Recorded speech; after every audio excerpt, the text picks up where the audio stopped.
This is only a test. Testing, testing. One, two, three.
speaker, you say speaker!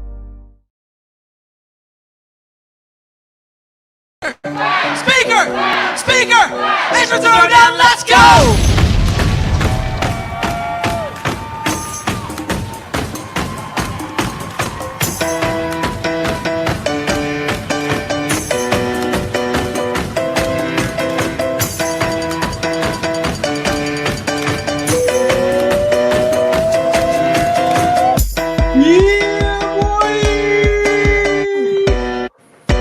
Welcome to Speaker Slam. Oh my God, this is so exciting, Dan. We're in a new home. We're on Hopin and StreamYard. Yeah, you are just like making magic happen with all your technical skills. Now, people are learning Hopin. Do they know to come over to the stage and see how gorgeous we're looking?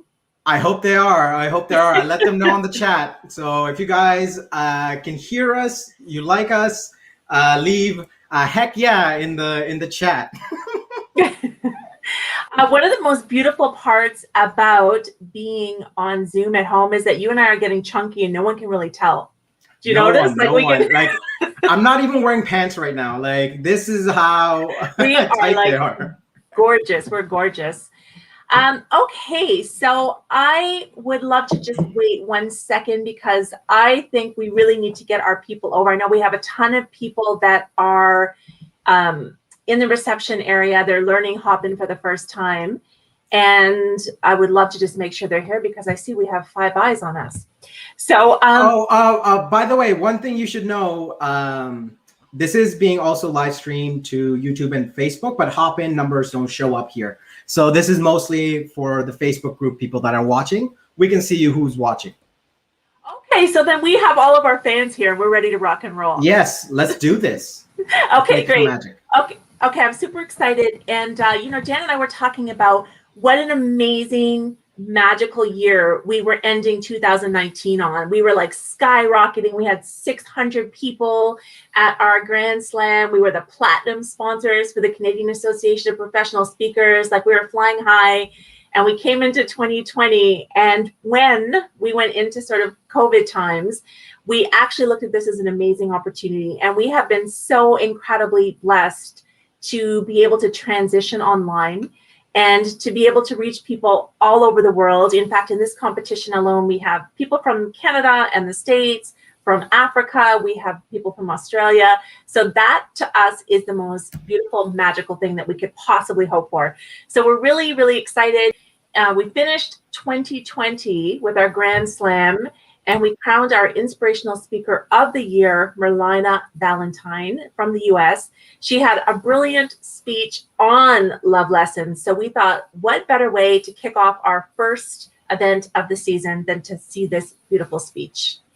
So we're going to hear from Merlina. Can you hear me? I slowly opened my eyes and I saw this stranger by my bed. I was petrified. I tried to scream, but no sound came out. I attempted to get up and escape, but I could not move. And I thought, this must be a nightmare I just need to wake up from. This stranger came closer and said he was so happy to see my eyes were finally opened. I had no idea this was a doctor, and I had just awakened from a medically induced coma. And my nightmare, it was real and far from over. You see, I was in the intensive care unit as I battled sepsis and major organ failure. My prognosis was exceedingly grim, and a ventilator was my lifeline. I shivered in disbelief when I learned I'd been given a less than 10% chance of surviving. I spent months in the hospital as I fought and clawed my way back from the brink of death. Miraculously, I beat the impossible odds, only to then be sentenced to a long and arduous recovery within the closing in 4 walls of my bedroom. My body was still reeling from the residual effects of sepsis and a loss of blood flow to my extremities. For 9 months, I watched in horror as the life slowly drained from each of my limbs. I faced the inevitable. the amputation of both of my hands and both of my legs below the knee.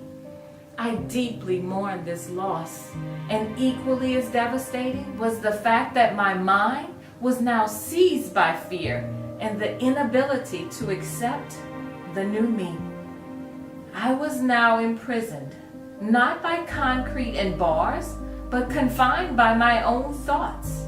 This impenetrable cell was constructed with sturdy walls that screamed, "You are broken, fragile, and unworthy."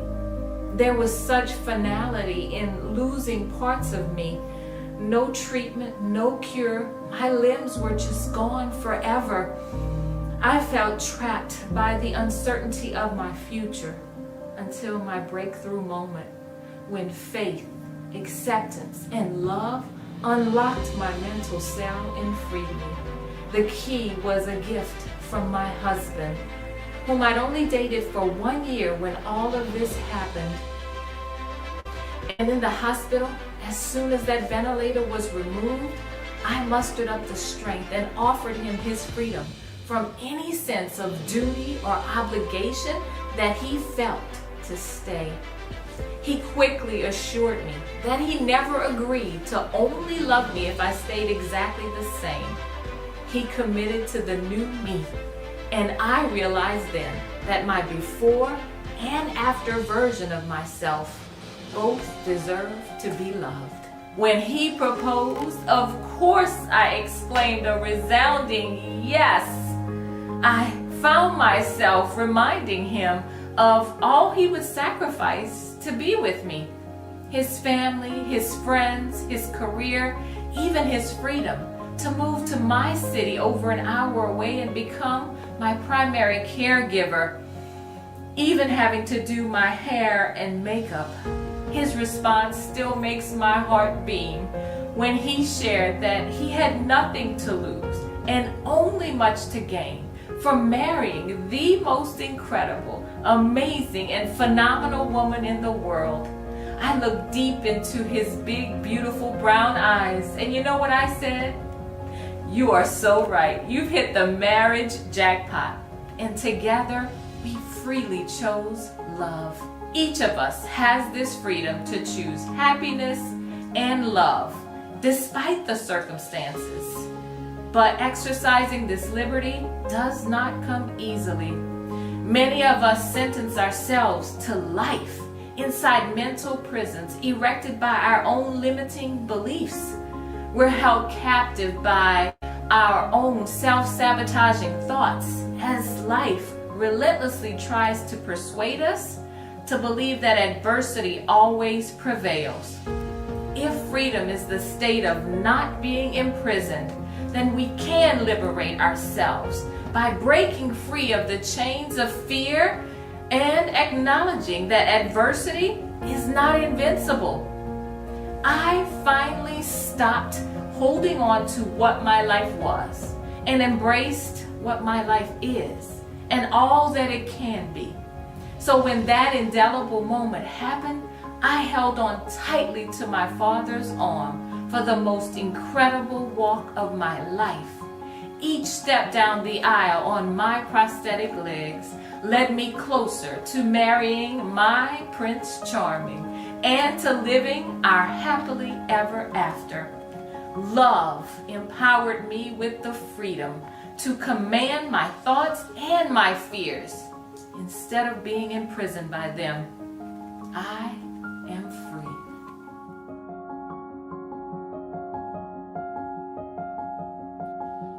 And that's your 2020 Inspirational Speaker of the Year, kicking love lessons off just right.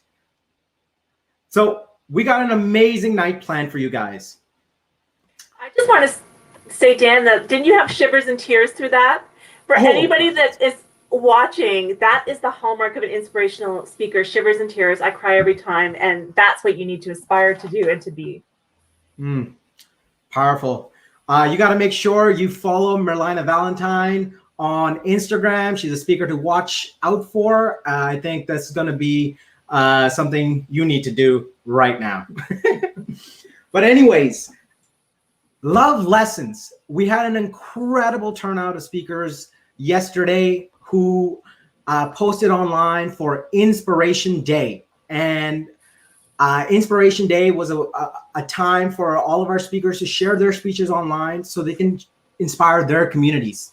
And tonight, only 10 of them are going to move forward and be presented in front of the judges. And it was a very difficult decision. Wasn't that right, Rena? It was really incredibly difficult. And there's so many speakers that were so great. And when you're trying to narrow down 40 to 10, you're like splitting hairs. So you're really going to be wowed tonight by the speakers that are going through. So the way the night is going to look like is we're going to start off with the first 5 speeches. And here's the thing. None of the speakers know if they're moving forward. So this is going to be a surprise for them as much as it is for everybody involved. Nobody knows except, I guess, me, Rena, and now the judges. But it's an inside inner circle. But any case, now we're going to go on to a 10-minute break after that, where we're going to give you some prompt questions to go and mix and mingle. If you haven't got a chance to mix and mingle using the networking portion of the night, then we highly recommend at least meeting 4 people tonight, because that's what Speaker Slam is all about, inspirational speeches and connecting with people. Then we'll come back, do another last 5 speeches, and then we'll jump right into the winning ceremony after a 10-minute break. Now, let's meet our judges. Before I really get into our judges, can I just say that I just find Dan so adorable. Like, I am hanging on his every word, like watching him speak. That's the true love lesson right there, Dan. So one of the most amazing things about Speaker Slam is our judges that come and donate their time, their evening, their prizes, and they do it because they want to support new speakers. They want to really get on board and support people sharing inspirational messages. And I work really hard to find the perfect team. And I really think I nailed it this time. I look for professional speakers, influencers, people that can add value to our speakers' lives. And sometimes if they also can embrace the theme, I know I've done a good job. So I've nailed that tonight. And I really want to start with a good friend of mine who not only is a professional speaker, he's also a sexologist. And that is Mr. Stephen DeWitt.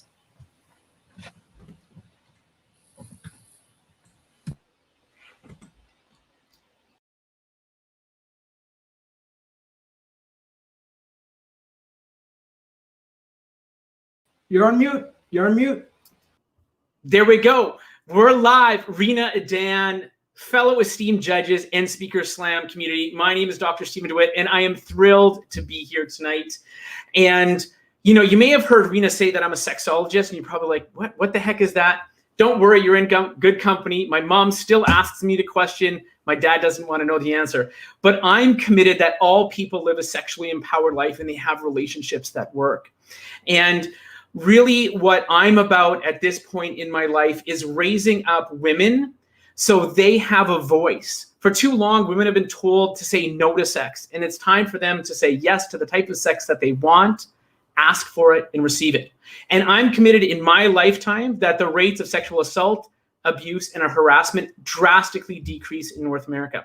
So that's what I do. And I speak, I have an online practice, and I'm launching something called the Sex Life Unleashed Experience for 50 women. It's going to be a 2.5-day transformational live online experience in March. So I'm thrilled to be here. I have lots of love in my life. I have lots of love for the Speaker Slam community, and I'm excited to be with you tonight. Thank you. Beautiful. Thank you so much. This next judge, I actually met her at Stuart Knight's Top 10 event. I'm not lying when I say she was the most powerful speaker in the entire event. I had shivers. And she is also a relationship coach, perfect mix, Miss Annie Lala.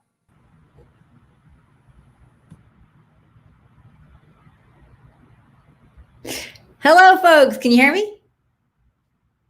Yay. So I am the cartographer of love. A cartographer is a map maker, and I teach people to map the labyrinthine contours of their heart, of their emotion, and their interpersonal dynamics. I'm a relationship coach, but I'm also a love coach. but not just any kind of love. True love or bust. The way I see myself is I'm the avatar for the most sacred idea I could find in my life. And that was that true love exists and it's possible for you. And so what I help people do is believe in true love, never settle for anything less. If you're done with dating and you're ready to find your soulmate, that's what I focus on. I also help couples who are in love, committed to their relationship, who have recurrent conflict. And I teach them how to transcend these patterns of blame and shame so they can have an empowered, co-created, collaborative, nourishing relationship. I also have a 7-year-old daughter who my husband named Love. Why? Because he wanted everyone to know that we're in love forever. So I have true love in my life. It's the most transformative crucible for my own development that I've ever found. And I'm a fierce stand that everyone have an access and a chance to have true love in their life before they leave this planet. So that's what I stand for. Perfect. Thank you so much. Our next judge, I found he runs the Black Speakers Network. And what I love about him is that he is constantly speaking. He's on different kinds of podcasts and shows. He's running events. He's got his thumb on the pulse of the speaking community, Mr. Brian Olds. Yes, yes. Thank you so much. And what is going on, Speaker Slam family? Brian Olds here, coming at you from Baltimore, Maryland, here in the U.S. And yes, I'm the founder and president of Black Speakers Network, where our mission is to equip, connect, and inspire the next generation of Black professional speakers. But here's what I want to make sure that you realize. At BSN, we believe one fundamental thing is that everyone has an audience waiting for them. And so for all of the contestants that are competing and everybody who participated in the process, I want to say thank you and congratulations in advance, because I know that every single time that you have an opportunity to get up in front of stage, in front of your ideal audience, you are operating in your purpose. And so as we say at Black Speakers Network, keep speaking up because your audience awaits. I'm super excited to be here and looking forward to an amazing night. Thanks, Brian. Our last judge, I met her. She's a motivational speaker. She was in Toronto running an event called Girl, It's Your Life. I brought Lily, and she was this voluptuous goddess up on the stage dancing. And I said, I am going to be friends with this woman. So I am very, very happy to introduce Lori Peltzer.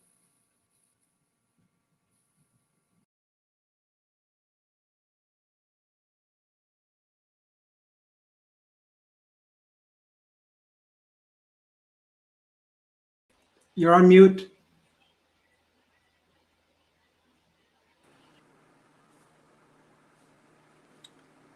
Okay. You're live. All right. I'm in the show. I'm in the show.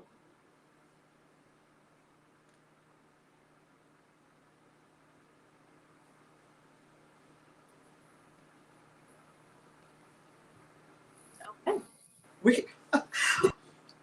Listen, tonight is your night. Tonight is the night that you get to allow us to fall in love with who you are and why you're here in the world. I know why I'm here in the world. I understand my purpose in the world. And one of those purposes is to share stories. I share stories. I'm an incredible storyteller. I'm not tooting my own horn, but I am taking it all in. I love telling a story. I'm the CEO of Girl Go Be Great Lifestyle Success Company. I speak primarily to women at women events. I create a lot of my own events. I speak on stages all across the US and Canada. I love Canada. It's my second home. I'm waiting for Canada to open back up. I'm on the first plane there. So tonight, we're in an intense time of love. And what I bring to the world is a whole lot of greatness and a whole lot of love. And what I do with women entrepreneurs and women, I particularly help her reach her next greatest her. Find that thing in her that is untouched, unmatched, and go beyond the limits. We're all about inspiration here at Girl Go Be Great. We do a lot of different things in the personal and professional development realm. But tonight, I'm simply here with you. You know, I'm not selling anything. I'm not doing any of that. I'm just showing up with you tonight in love. You can follow me on Instagram, Lori Peltzer, Twitter, Lori Pelzer, Facebook, Lori Pelzer. And I look forward to connecting with you. We have a lot of great things ahead for this year. But Speaker Slam, let's go fall in love tonight. We need love. I can't wait to hear and see what you bring. Thank you so much, Lori. I love and adore you. I want to encourage all of our judges to make sure that they are viewing our fabulous event through StreamYard so that we're not with a time delay. So we are going to get into our evening tonight. We are going Yes, we are. no. It's happening. All right, judges, I'm putting you on. We're going to do something we did every time we were at our live events. We did the Speaker Slam chant, baby. And I know you are watching at home. And if you've been at the events, the chant unites us all. So let's do this together at home. When I say speaker, you say slam. Speaker. Slam. Slam. Speaker. Slam. Slam. Speaker. Slam. It's a throwdown. Let's go. Okay. He insists on doing that. I can't fight him. He says it's a big part of Speaker Slam. I try to explain there's a time delay, but whatever. We just made magic with that. So we are going to jump into our event. And the way this is going to work is that I'm going to call up a speaker. Again, they have no idea that they've made it to the top 10. Their speech is going to come up. And afterwards, there's going to be 1 minute for the judges to record their scores. And then we're going to hear feedback for that speaker. So let's get into the first 5 speakers. And the first amazing, fabulous, lucky speaker that is going through to the top 10, Julianna Bootsman. Moja dziewczyna, moja любов, moja serce, ja kochаю тебе. My girl, my love, my heart, I love you. These were the words she spoke to me. Wrapped in her gaze and her in mine, she whispered to me of my destiny. Until the age of 6, my mom spoke only Ukrainian to me, and my dad only English. In my home, I was fluent in both, my mother's tongue and my father's language. And then it was time to go to school, where my world expanded. New people, new communities, new life lessons, new languages.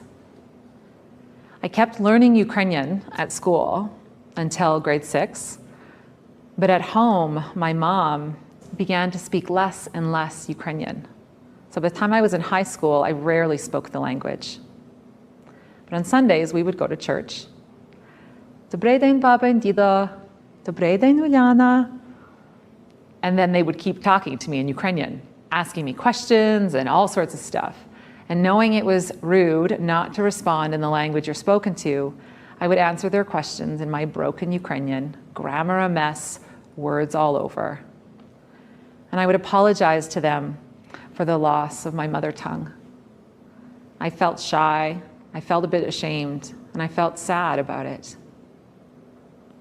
They would smile, loving me for having held on to it at all, knowing how far from the mother country we are. It was as if my words carried them home for even a moment and brought them hope.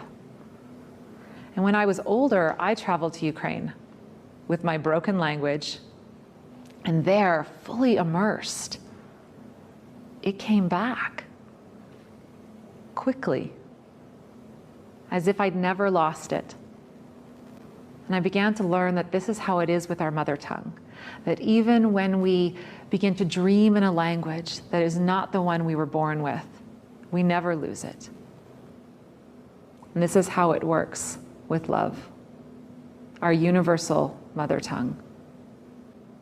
Almost in the same way that my native language became broken, the same happened with my universal mother tongue of love. The more that I became exposed to the foreign languages of the world, the languages of greed and fear and doubt and comparison and competition, the harder and harder it became to speak and express in this language of love. And in the same way I returned to my mother tongue is how I returned to love. I decided I wanted to. I began to put myself in spaces and create experiences where it was the only language I could use. And I returned there every day. And little by little, I began to hear and see and speak in this language again. It had felt like so long since I had expressed this true, pure love that I began to question if I'd ever really spoken it at all. But my mom reminds me often of the first moment she met me. It was only love. And she'll say to me, and she keeps saying to me, "Ca tvoja doля." Go to your destiny. Go to your destiny? That just feels so big, too big. What is my destiny? And then, in the most ordinary of moments, at home, alone on a Sunday, birds chirping outside my window, the sun beaming on me, it comes. It's love. It's always love. It's always been love. My любовь. We are love.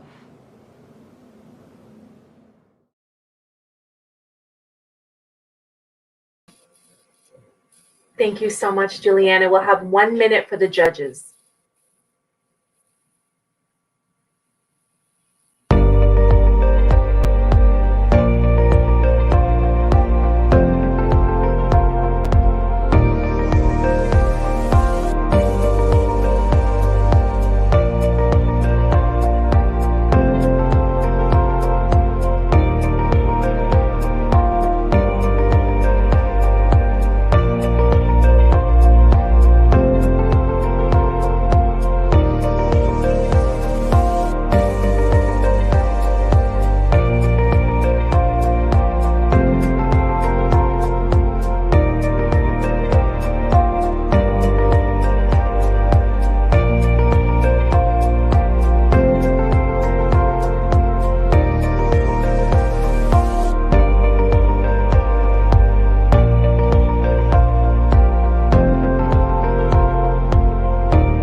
Minute, and we are now going to be back with feedback from Dr. Stephen DeWitt.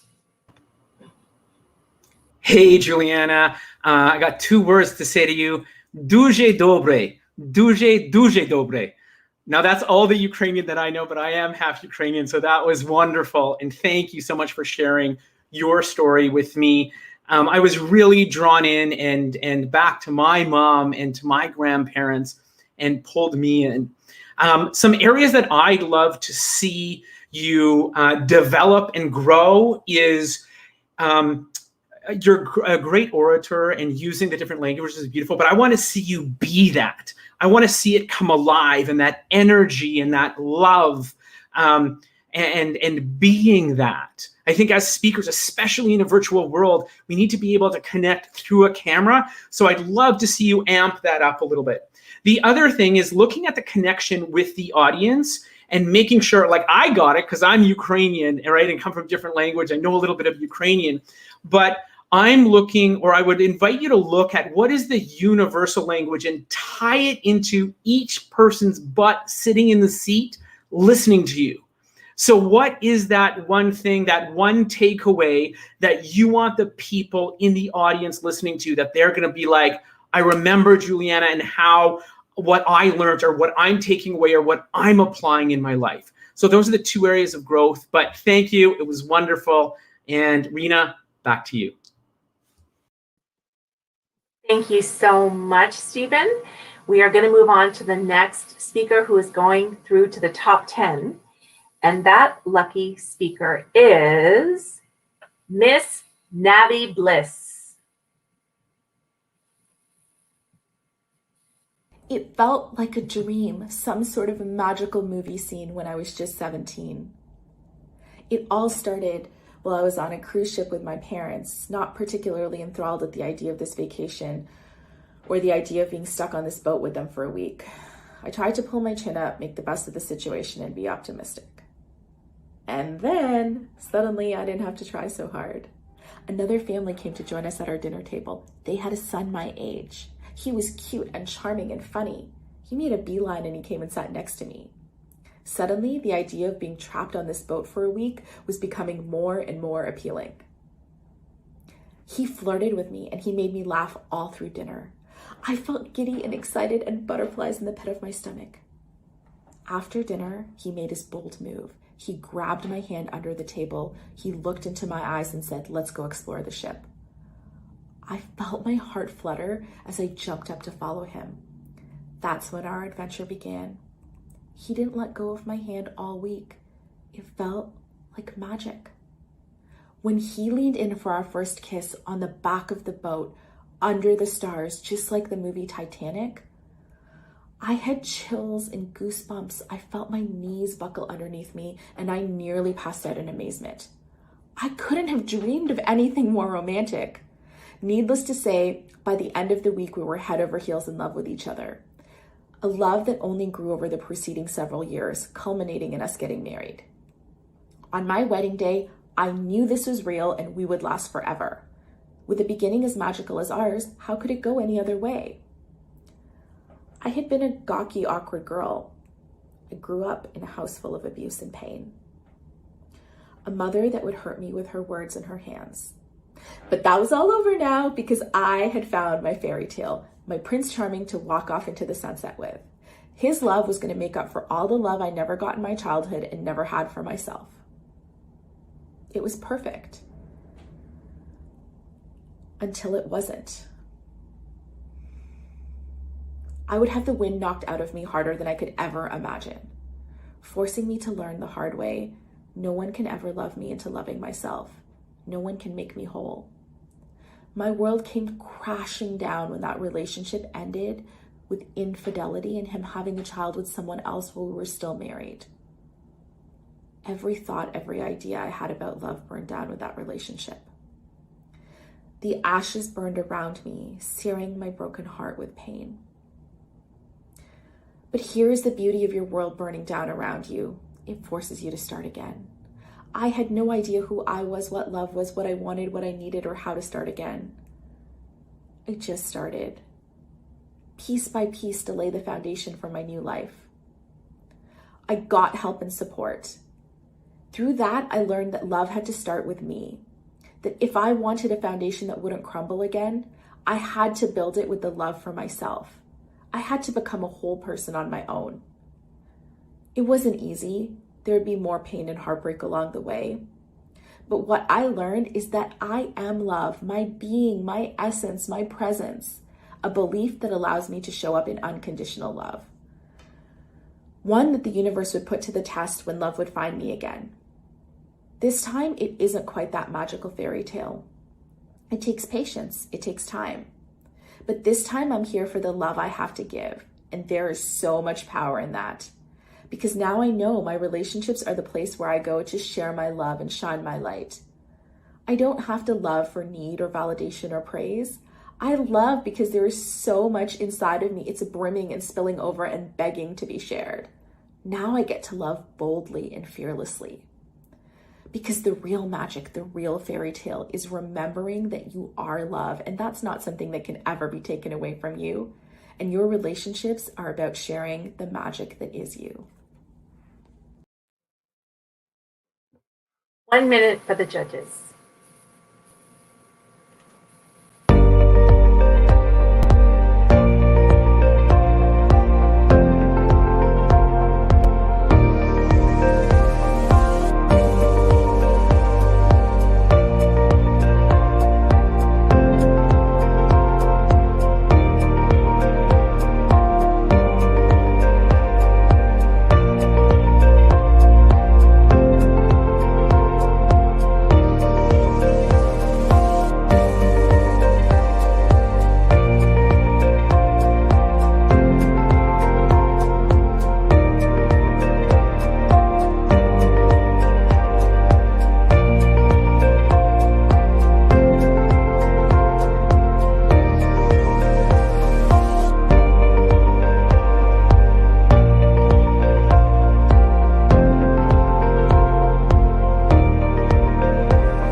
Welcome back. We are now going to get some feedback from Miss Lori Peltzer.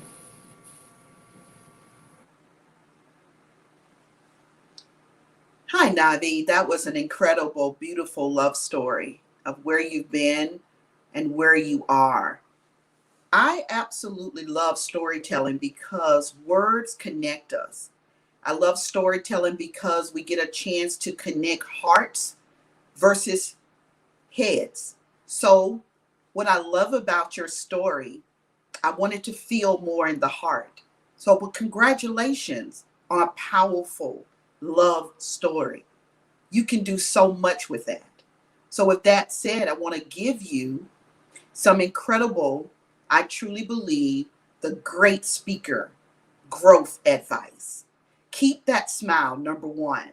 That smile drives people in and it allows people to touch you. It's one of my attributes, is smiling while you are delivering a talk. Your teeth are gorgeous. So use that big smile. Use that eye contact. That contact, it goes straight into my soul and it touches me. So two things that I teach speakers. One, so I want you to plant the words with me. I want you then to touch me with those words.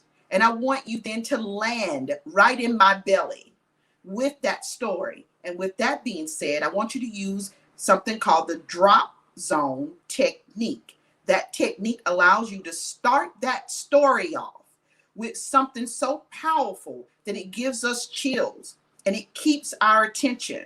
And that's what you're after, especially in a digital world where we want to hear your love story. I remember two things, the Titanic and then the love that you compared to your childhood. So if you start me that way, then I will be stuck with your love story and any story that you tell. So I hope that that helps you, and I'll see you on the other side, girl greatness. Thank you so much, Lori. That was amazing. I have such value for these speakers. I'm so happy to have these judges here tonight. So we're going to move on to the third speaker who's moving into the top 10. I can't remember if I said this, but this was just a random draw this morning. And the third speaker that is going through to our top 10 is Mr. Martin Parker.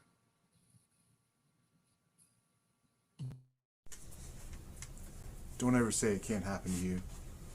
Life is a funny way of proving you wrong. One day I asked my mom why she told me she loved me so much. She said, "Son, when I first held you in my arms, I cried." Finally realizing what true love was. And just in case, I want you to know. My mom, never feeling love growing up, always made sure she expressed it and always made sure I knew it. This was my first lesson in love. It was abundant and honest. It gave me confidence and assurance. But after a few bad relationships, ending in dishonesty and heartbreak, I became bitter and my confidence dwindled. Later, I'd be called calloused and unemotional, when really I was a narcissistic asshole. I used it to avoid real feelings and real relationships, and swearing off women altogether, until she walked in. Anna was the hottest, sexiest girl I had ever seen. In no way would she be interested in me. What a beautiful thing to be wrong about. Our relationship was physical right away. We couldn't keep our hands off each other. Every chance I got, I'd drive down to where she lived with her dad, who wasn't a big fan of mine. She'd jump in her lowrider jeans, which wouldn't be on for very long. And then we'd drive north of the city, doing what we did best, each other. I always felt something deeper towards her and missed her when she wasn't around, but I wouldn't let her know. One day before work, Anna called me up to her apartment. Said she needed to talk. I assumed I was being dumped. That's why I was surprised when her dad answered the door. She sat us down in the living room, and that's when Anna dropped the bomb. She was pregnant. In no way did I want this responsibility. I was scared. But as I looked into her eyes, it calmed me. And I took a deep breath, and I said, "I got this." Her dad, on the other hand, looked at me like he wanted to rip my balls off with his bare hands. He said, "How could you guys be so goddamn irresponsible? Your lives are fucked now. Good luck figuring this shit out." And he walked out the door, slamming it behind him. Anne and I sat alone together in the apartment. I didn't know what to say. I definitely had to go to work now. I was about to be a dad. She hugged me goodbye at the bottom of the stairs. A warm feeling flowed through my body, melting my calluses. A wonderful connection between the two lives I was holding. I wonder if this is what my mom was talking about. Excitement and joy filled my heart for our future, but I wouldn't let her know. The next day I texted her, no answer. Text after text, still no answer. I called her, no answer. Not a good time to leave me hanging. Finally the phone rang. Her name flashed across the screen. I got excited. I picked it up and I said, "Hello, beautiful." But it was her dad. Apparently, all alone, while we were at work, Anna decided it was all too much, and she took her own life.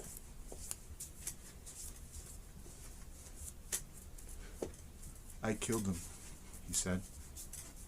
"My words killed him." As I hung up the phone, I realized I was just as guilty for my words. My words I didn't say. How could I be so selfish? How could I abandon her in her time of need? Now I have to live with the responsibility of two lives and the infinite sadness of a future that will never be. Are you depending on tomorrow? Don't. We can't control other people's actions and we can't control time, but we can affect them. I'm telling you this, just in case. I want you to know.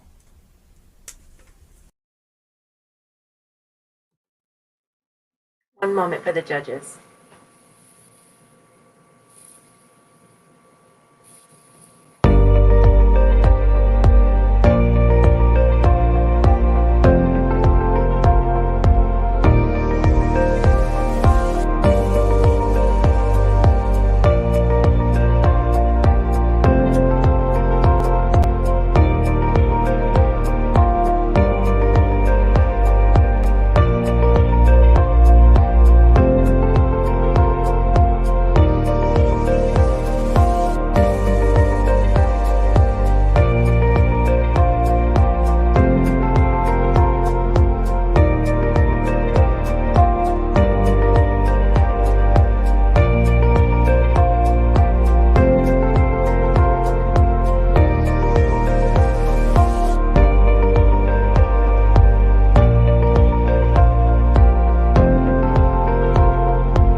We will now have a minute of feedback from Miss Annie Lala.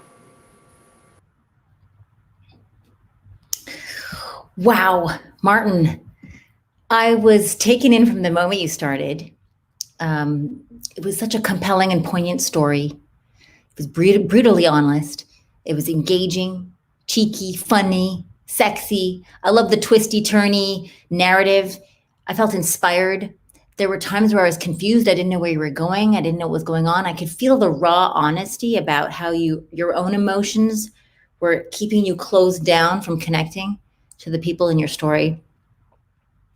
I was really impressed with how honest you were admitting your own emotional guilt and your pain and the ways in which you had self-awareness around your emotional, self-absorptions. But you did such a beautiful, great turnaround. You alchemized for us a heartbreak and a nightmare into a really beautiful, sobering life lesson. And I think you did an excellent job. I'm assuming that's a true story, and it's a testament to your heroic nature that you could turn that story into a beautiful presentation for us. And I was really moved. What can I offer? As you admitted in your own description, there's sometimes a distance or a wall or a disassociation you have from your own emotions. And so in your speaking of the narrative, I could feel the emotion leaking out around your words. But what would make it even better is if you took the wall down and I could feel palpably your heartbreak, your pain, your confusion, and the swirling emotions that must have come up through that experience. Then that would have gripped me and pulled me even more in. But I felt it anyway. And I'm just inviting you to open your heart even more as a result, so that that pain wasn't for nothing. Thank you so much. That was very powerful. Okay, we are moving on to the next speaker who's going into our top 10. The speaker is the fourth speaker through, Miss Jackie Eldridge. I met Frank just before my 16th birthday. I can still recall the musk fragrance of his skin and the sweet taste of his kiss on my lips. If I close my eyes, I'm drawn back to our first date, my first date ever. It was a warm and hazy June evening, and I donned a pair of sexy hot pants and a soft white sweater. When Frank came to pick me up, I was breathless as I stared at this drop-dead gorgeous boy standing in front of me. I simply couldn't believe that he chose me to go on a date. He was the popular star halfback of the football team, and I was just a skinny girl, not part of the in crowd. We walked to the bus, timidly chatting as we headed to a house party in the east end of the city. When we arrived, I felt like I could relax because I knew people and I was no longer that nervous teenager desperately trying to impress someone. On the way back after the party, Frank took my hand. His touch was gentle and sent shivers through every cell of my being. And then, while we waited, he leaned in and kissed me for the very first time. It was warm and tender and quivered all over. We dated for many months before we started talking about making love. I was hesitant, but Frank was patient, not wanting to pressure me into anything. Then one Friday evening, after my parents went shopping, Frank kissed me as he tentatively reached under my sweater to caress my breast. There was that gush of tenderness again, only this time it wasn't a first kiss. We had fallen deeply in love, and I was feeling the surge of pure desire. We both looked into each other's eyes and smiled. My body felt excited and yet nervous. Our hearts were completely in sync. We both knew this was going to be our first time. He reached down to unzip his pants when suddenly we heard a key in the door. Frank leapt to his feet and ran towards a chair, and I sat up, my face flushed with both passion and embarrassment. To our horror, my parents were standing in the living room, and my father was furious. "Get the hell out," he yelled at Frank. He sent me to my room, not wanting to see me. As I lay in bed trembling, I heard the door slam shut, and I knew my father had gone to the bar. Several hours later, he arrived home drunk and cursing his daughter, the slut. My heart broke into a million little pieces, and darkness descended on me. But in the blackness, there was light, because Frank and I truly loved each other, and so we continued our relationship for several years in secret. His unconditional love pulled me from the shadows because I felt so supported and so cared for. Then Frank received a football scholarship, and we ended up at different universities. Sadly, the distance took its toll, and we went our separate ways. I learned many lessons from my first love, but it is the power of unconditional love that has stayed with me. No matter what we went through, Frank still loved me. By contrast, I learned the power of conditional love and how the shunning and shame that accompanies it can permeate our lives, preventing us from truly experiencing love. My father taught me well, as he let me know that I was unworthy. Those scars remained with me throughout all of my relationships. Then 30 years after I last saw Frank, We met at a high school reunion. We embraced, and I was instantly drawn back to our years together. He asked me to dance, and at one point, he looked into my eyes and said, "Jackie, I am so sorry for that night."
We will now hear feedback from Brian Olds.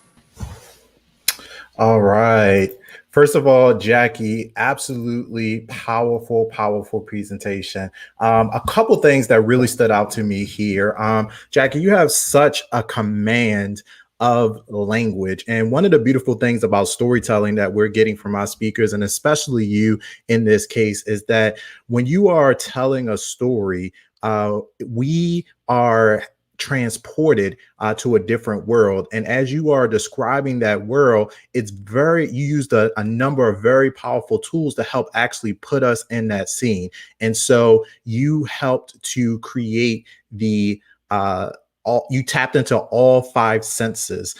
So I remember you talking about just before your 16th birthday, you told us what Frank smelled like. You told us what he felt like with that kiss. Your soft white sweater. I visualized those hot pants on that skinny girl, right? So all of these amazing visual images wrapped around the other senses that we have. And that's exactly what you want to do as you are bringing someone into a story. So absolutely want to commend you on your command of language and visual imagery and using all five senses. One thing I would encourage you to do with this story in particularly is I think there were a lot of opportunities where you could take those powerful words and just combine it with some more vocal variety. And there was one point in the speech where your father was absolutely furious and he slammed the door, but your expression of that, your tone, your volume, could have been a lot more forceful. He was furious and slammed the door, and so I give you permission to have the words that you're using match the scene. But overall, I thought there were so many amazing elements and that very subtle things that I noticed. You said he had when Frank had a gentle touch and he leaned in, you actually leaned in. And so many powerful things that make you such an incredible storyteller. And I want to just congratulate you on this presentation.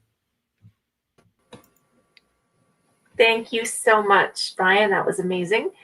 I know that our audience is just learning so much from this feedback. So we are going to go on to the fifth speaker who has made it through to the competition. And so this is the last speaker in the first half. And the speaker going through is Miss Danielle Caesar.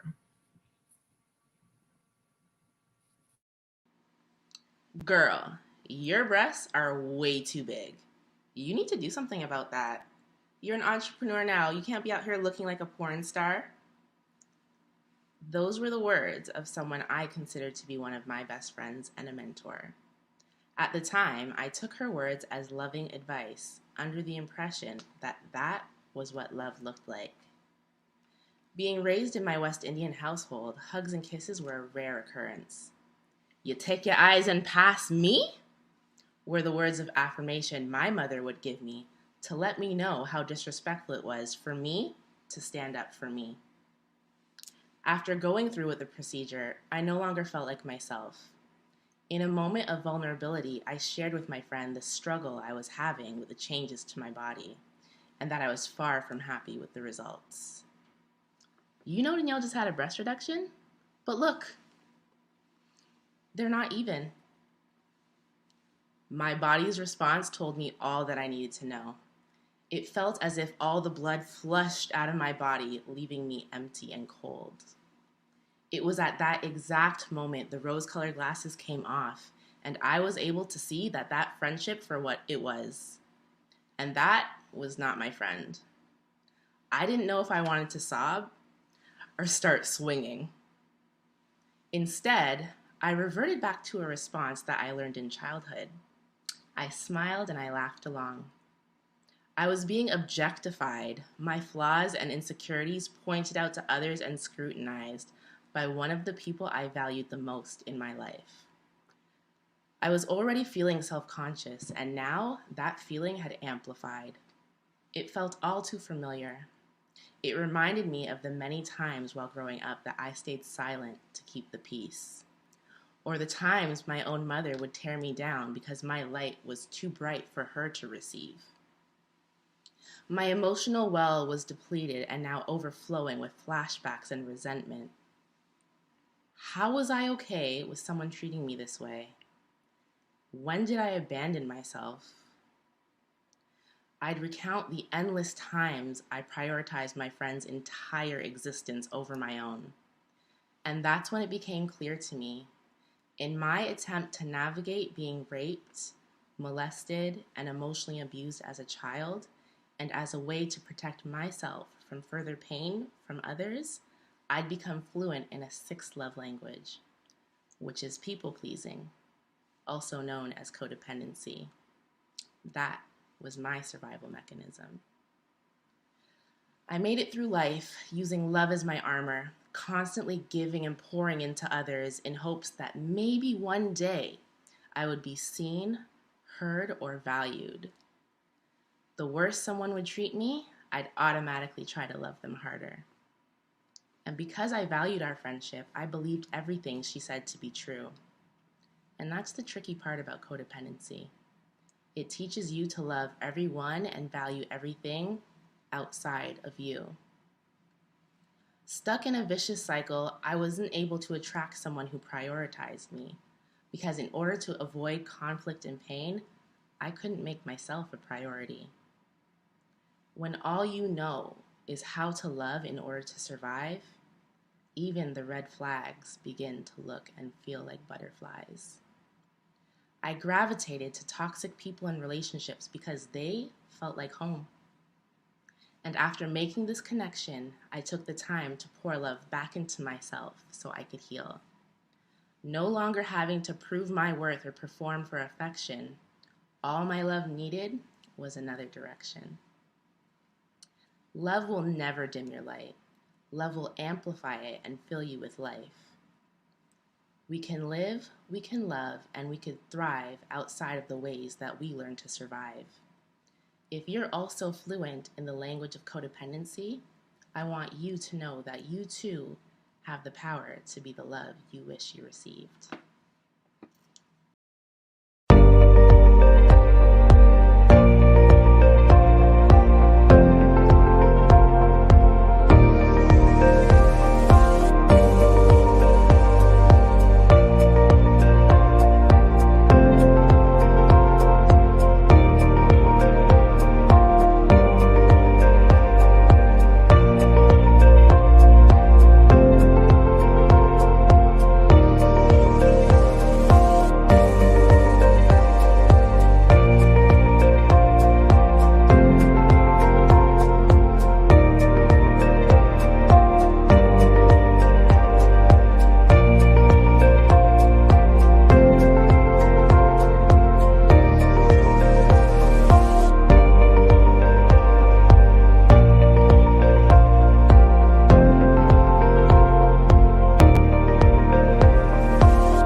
will now hear feedback from Stephen DeWitt. Woo! Danielle, talk about attention grabber right off the bat. That was beautiful. I loved your use of your hands and the animation and having the characters of your mom and your friend come alive. The accents that you're bringing in just bring levels and textures to your presentation that I fell in love with, and just a tremendous job overall. A few areas that I'd love to see you grow into. It's like the first half had all these layers and textures and voices and characters, and then the second half moved from like your heart and up into your head, and you were talking from there. I'd love to see more of a balance into the second half where you have some of that emotion, some of those characters. Some of what you were told and experienced in your life is traumatic. And when sharing and communicating in a speech, I want you, or I invite you to get in touch with that. If it's saying something and then a pause, so you let the emotion go through and touch the people, touch the audience. Or if you blew through, rape, molested, blah, blah, like it's just like you were talking about peanut butter jam, right? It's like you want to get that in your heart and have that come through in your words, in your body language, in your tone, and just shape that out. These are your stories. You have endured them. You've come out on the other side of them. And sharing that and developing the richness in it can only improve a fabulous speech. Thank you. Thank you so much. I can honestly say this is some of the best feedback we've probably ever had at Speaker Slam. Like, I really just congratulate myself for making these amazing choices. So now with that, we have finished our first half and we are going to take a 10-minute break. But I don't want you to disappear.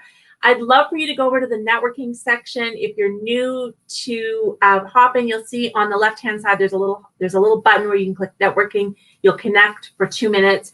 And I want to give you this question, 2 questions. What does your ideal relationship look like? And I want to ask you if you believe in soulmates and have you found yours? And if you're my friend on Facebook, all you hear me talking about is how I found my soulmate. So that's something I'm very passionate about right now. So go over to the networking section, click the button, and share your feelings on those things. We'll be back in 10 minutes with the second half of the show.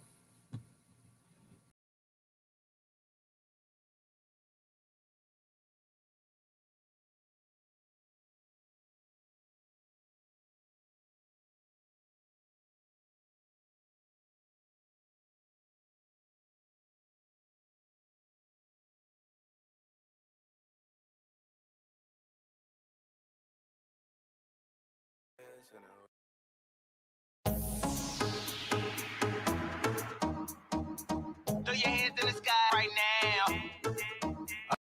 Alone.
Alors, throw your hands in the sky right now.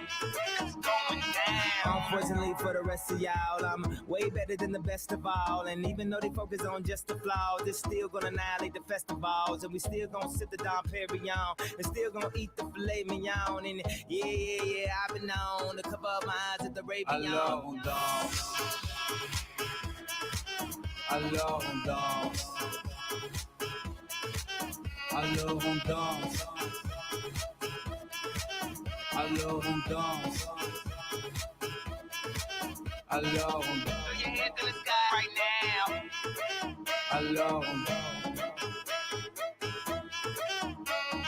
Flashing lights, the stress of life is way too much to handle in one night. Live this life like it's no tomorrow. Wake up appears with a Russian model. Throw your hands in the sky if anybody got $5 in their pocket right now. I call this club Titanic. Why? Cause it's going down.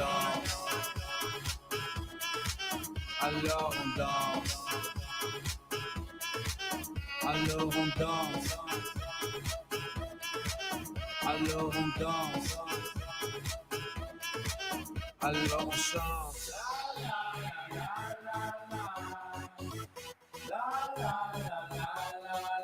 Alors on chante.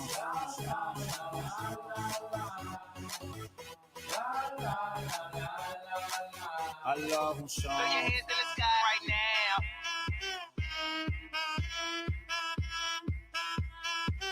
Alors on chante. Throw your hands in the sky right now. Et puis seulement quand c'est fini, alors on danse. Alors on danse. Alors on danse. Alors on danse. Roll call, hit club, life's a bitch, feel a rub. She be in my mind like a microchip. I'm ready to blow like nitro gliss. Gone like a light so trick. I am on some psycho shit. Dance flow, every night my bliss. Better with the word, don't bite your lip. Bone, DOS in pure gold. Max this out in euros. Bartender, fill it up till I can't remember. Feeling hot summer nights in the winter. I'ma bet on my life till we all set up. Since we all here, we are live. Yay and I make it touch the sky.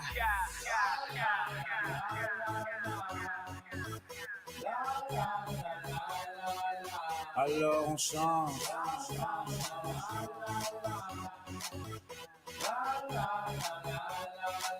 Alors on chante.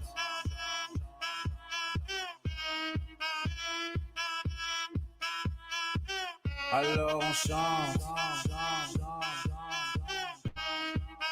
Et puis seulement quand c'est fini, alors on danse. Alors on danse. Alors on danse. Alors on danse. It's going down.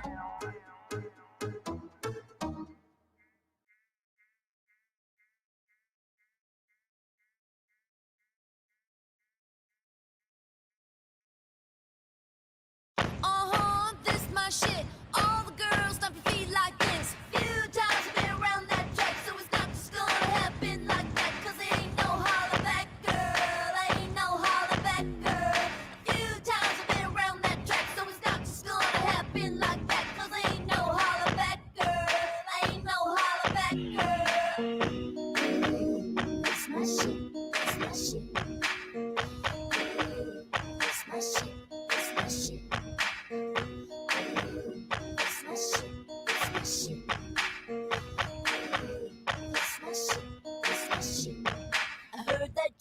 Talking shit and you didn't think that I would hear it.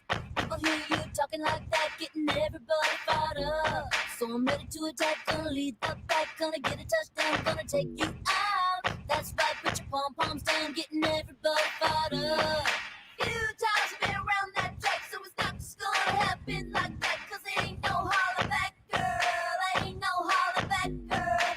Few times I've been around that track, so it's not just gonna happen like that.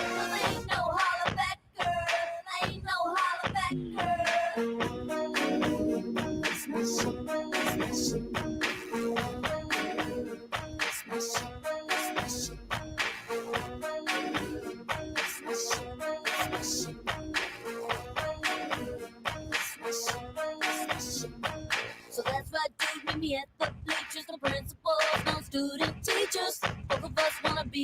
winner, but there can only be one. So I'm gonna fight, gonna give it my all, gonna make you fall, gonna suck it to you. That's right, I'm the last one standing, another one bites the dust. Few times I've been around that track, so it's not just gonna happen like that. 'Cause there ain't no holler back, girl, ain't no holler.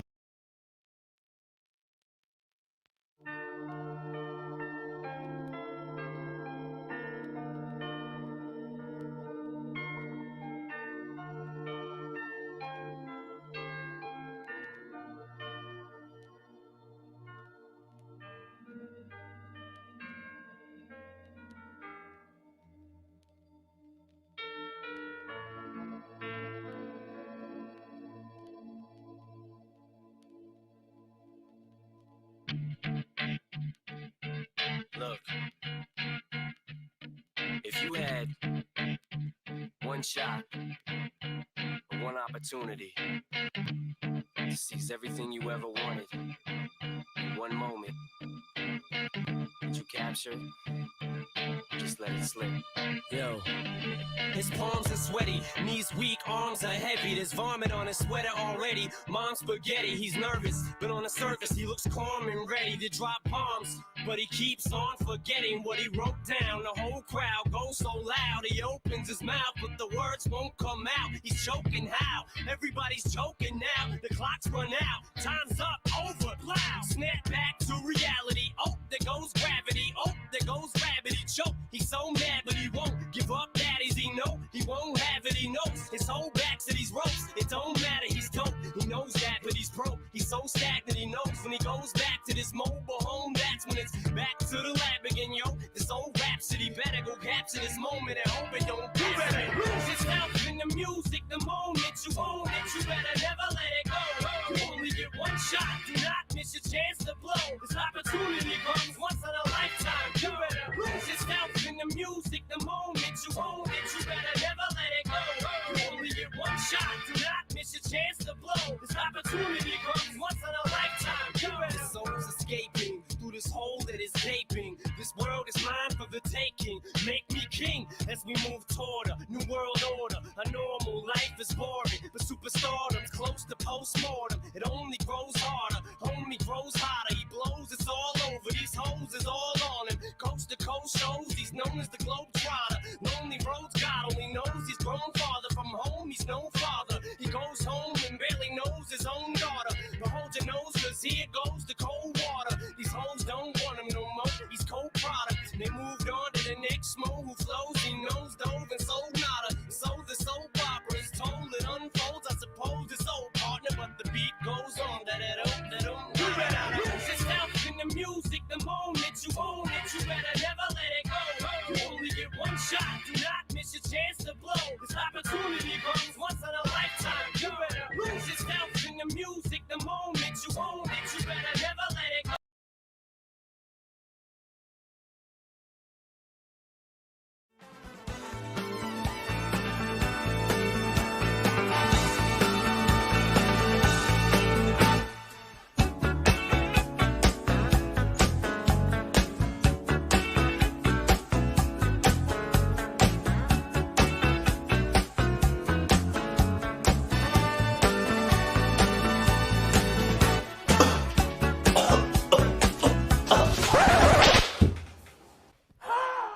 Is there a doctor around?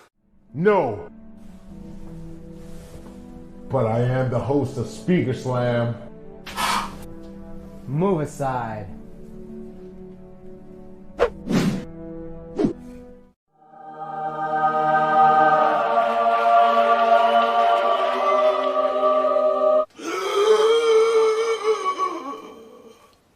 The stage makes you come alive. Apply to be a speaker today at speakerslam.ca. You gotta apply to be a speaker at Speaker Slam because the stage makes you come alive. And tonight we've got a great opportunity to watch some of these speakers share their stories. And so we have a next competition coming. That's right. It's already set up. And the theme is self-acceptance. And Rena and I love to live out our themes in our lives. And usually it's been very inspiring, you know, when we do Body Beautiful. But at this point, this is just who we are. So self-acceptance is what we've gotten at. So this is perfect for you guys as well, because self-acceptance is a universal theme. And we're excited to bring this to you. And so April, I have the details right here in front of me. April 11th is the deadline to apply. So if you got a story inside of you, then this is your opportunity. And one of the cool things is, we're launching a new website. We have a new website, and I want to show you what that's all about, because some of you might not know Speaker Slam and some of the things that Speaker Slam has done. And so our new website, speakerslam.org. We're globally accessible now. So we gotta change with the time, and speakerslam.ca. We were Canadian and now we're open to the world. And one of the cool things that Speaker Slam has done in the past, and we've been around for 5 years now, and those things are that, like, our speakers have been featured on viral brands and have gotten millions of views. Goalcast, Power Positivity, Interlight Media, even Jay Shetty has shared our speeches. It has led to media appearances for our speakers. They've gone on to be on the Toronto Sun, Global News. They got shared by John Kerensky, Some Good News, his news channel. And our speakers usually end up going to TEDx after, you know, speaking on our stage. They've gone and launched movements, and best of all, they've published books, won awards, and they've been featured in their own documentaries all through the experience of the Speaker Slam stage. And of course, no website is complete without testimonials. So yes, speakerslam.org. Apply for the self-acceptance theme, because we're excited to bring you our event. So anyways, let's bring back Rena. I want to say that was such a great pitch, but the website never came up until you showed the very last screen that said, "What are you waiting for?" Oh, I'm so saddened. But what I really want to say is, now more than ever, they have a reason to actually go to speakerslam.org and check out how fabulous that is. And if you, now we see it. Now you see it. We put so much work. We have been pouring our heart and soul into this for like ever, and it's gorgeous. So I'm gonna work it. I didn't realize the overlay was still going on. But yeah, regardless, booyah, baby! All right, okay. Let's get.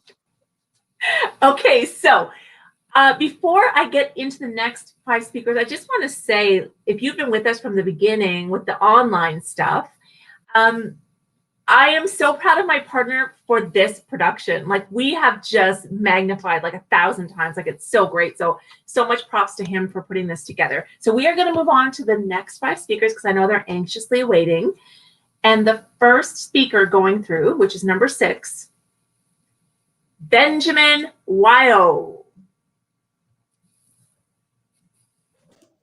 Why do some balloons fly and others fall?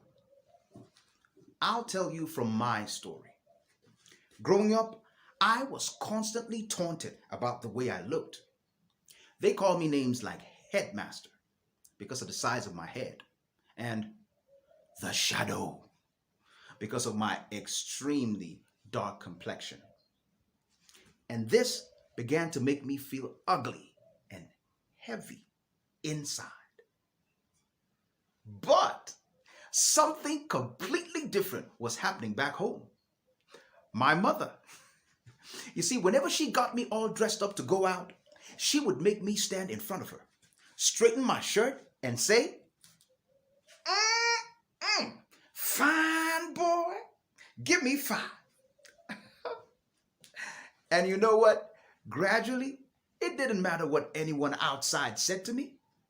If my mama thought I was a fine boy, I believed I was a fine boy, and I began to feel more confident and lighter inside.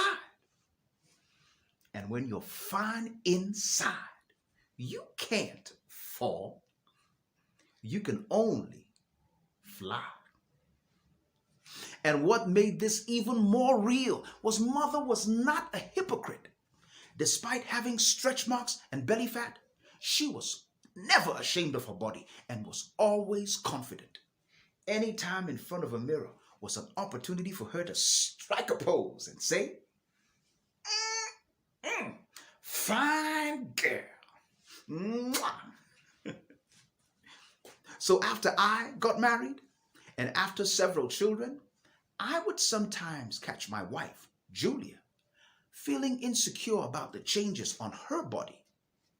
But I would always say, hey babe, look at me. Fine girl. I salute you. You see, I learned that all that belly fat and stretch marks, ugly? No, for me they had a special meaning. They were the symbols of her sacrifice. I helped create those marks on my mother, and I helped create those marks on my wife.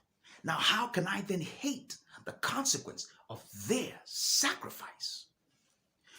Of falling in love, sharing their bodies, and having beautiful babies. How can I hate what I helped create through love? No. Mother's love for herself and for me showed me that love begins inside and not outside. The true love is inside out and not from outside in. So why do some balloons fly and others fall? It's not about their color, shape, or size outside. It's what they carry inside.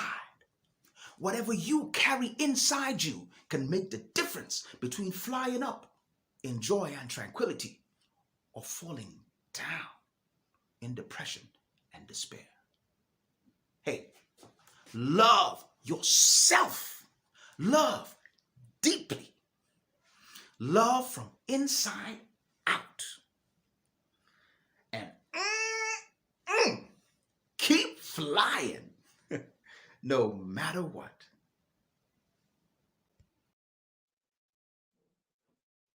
One minute for the judges.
We will now hear feedback from Lori.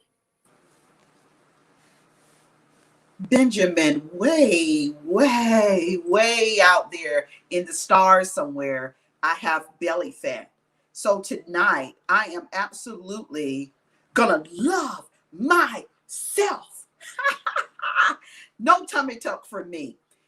What you did is you created a speech that sticks. One of the things I teach speakers in my Girl Taste the Stage Speaking Academy is a speech that sticks. So if I can remember and I can feel and I can leave chanting or simply saying yes and connecting in that yes, you did your job. Your smile is infectious. You know, I'm big on smiles. And a good speaker, a great speaker, connects with us through eyes, through, of course, sound, tonality, and that incredible smile. Your uniqueness was incredible. A man speaking on stretch marks, loving women in a season that we could use more love. That is phenomenal. So what you did, 4 elements, you unlocked empathy for women who are struggling with body imaging, especially after multiple childbirths. You gave us the ability to just hope and believe that that is just a part of what our beauty and love is. You stirred up excitement. I'm sure everybody's excited. You bring excitement with you, and you spread it. You spread knowledge. These are 4 elements that I believe every great speaker should have. Number 3, you spread knowledge. You spread knowledge about underestimating our love for self. And you promoted a dream that we all can share. What I would give you in terms of great speaker growth feedback is give me especially if you're going virtual, give me a background that speaks to this it factor thing you got going on.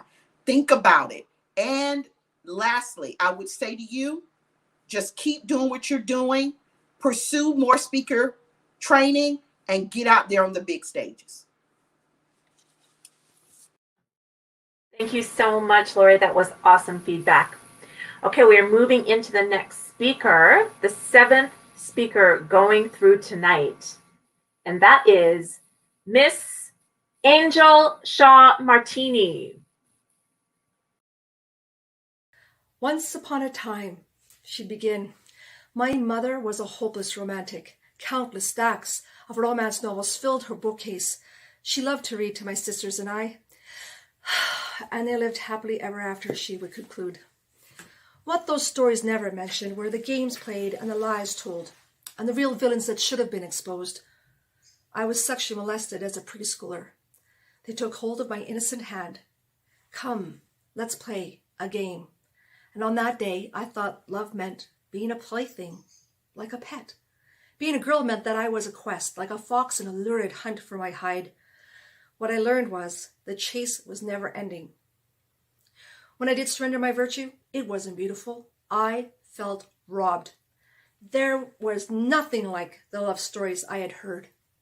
Each relationship began with hope, but I was producing a bad track record of failed relationships, divorce, sexual trauma, bitter betrayals. As I entered into my mid-40s, I felt time was slipping away along with the youthful goddess I once was. I was tired of the games, and I began to feel jaded. The concept of true love once pulsed passionately inside, but now it began to course through my veins like molten magma, leaving destruction in its wake. Even my once romantic mother's sweet words became soured over time and taunted my subconscious. All the good ones are gone. Face it, we are meant to be alone. No, I'm not buying that. I'm attractive enough, I'm successful enough, I'm smart enough, and I am worthy of lasting love. I poured myself into my job for escapism and professed to my friends that I was done. No more wasting my time on dating sites, no more looking for romance, no more hookups or friendly introductions. Just no, I'm done. Mr. Wonderful, he's gonna have to knock on my door.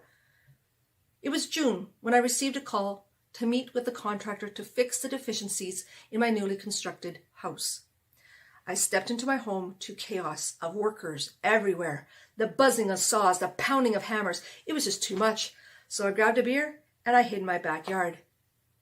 At the end of the day, one of the projects could not be completed, and I was asked if someone could come by early Saturday to finish up. Exhausted and agitated from 80-hour work weeks, I just waved in jest. Aye, whatever. Saturday morning, I took my dog out for a run, came inside, and put spa music on the stereo.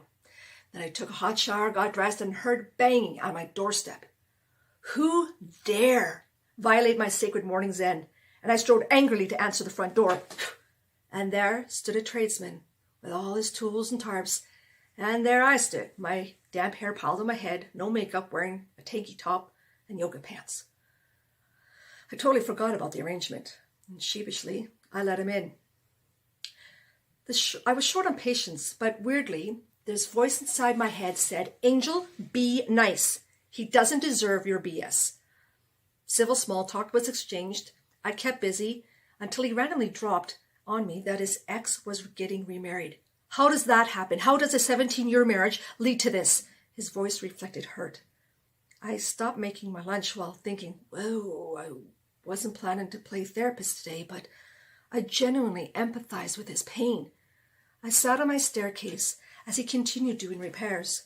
We talked and found ourselves facing our darkened hearts, letting down our walls, and discovering we both had read the 5 love languages. In a moment of vulnerability, tears welled in my eyes. Oh, shit, I'm sorry, I'm having a chick moment. And I jumped up quickly to escape my awkwardness, and he intercepted me and said, I get you. I feel like I am dying too inside. In the moment, 2 broken hearts pieced their shards together to discover the beauty in each other's soul, like a kaleidoscope to allow love's light in. 5 years later, through this cosmic intervention, we are living and loving happily together in a game for keeps. What is love? Love is kindness and patience, forgiveness and empathy, open communication and vulnerability. True love is being authentic, loving unconditionally, starting with yourself and marrying back to another kindred heart.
We will now hear feedback from Annie.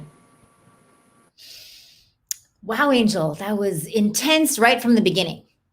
I could feel all the bubbling up emotions. There was tension in your voice and in the story. There was great use of imagery. I could feel your intense skepticism, and there was bitterness and anger and fire, and it made sense. You know, kind of opened the gate with that.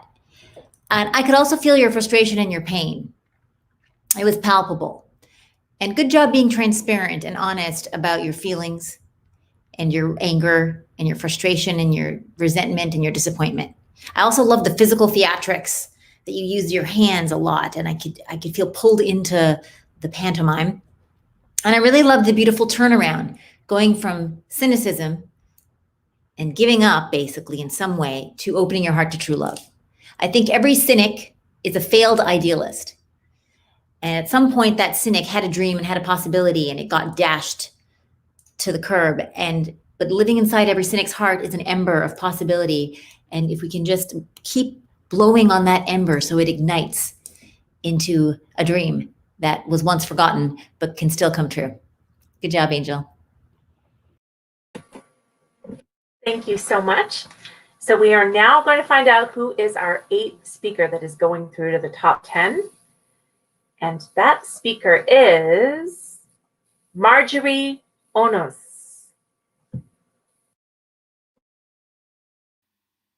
Am I dead, or am I alive?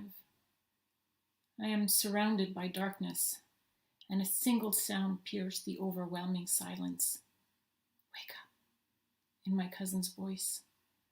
Her call is as surreal as it is eerie, as she died just over a year ago. Some ill-defined sound pierced the silence again. I smile. I recognize those bolts of laughter. A group of us, my sister-in-law, and the older kids, are sliding down a snow hill, all piled up on top of each other. We got snow in our faces as we scream and laugh and come to a dead halt at the bottom of the hill. I turn around and I see my beautiful rambunctious 16 months old. He's hiding. I try not to burst out laughing as he hides behind the curtain, with his 2 feet poking from down below and his giggles resounding in the whole living room. I'm searching for him. Thomas, where are you? Yes, where are you, Thomas? I know I left you with Mammy and Peppy. So, where am I? I see the dashboard. Snow up ahead. A voice. Don't move, I called for help. As if coming from nowhere and everywhere. Everything is so blurry. Even my legs feel blurry. Like marshmallows, actually. Filled with pins and needles. And my arms. I can't move my arms. Oh no, I remember now. Driving, happy, eyes losing control, sway to the left, sway to the right. Truck. Time is suspended. My cousin is here with me. I get it. I can't die. I have to live. For them.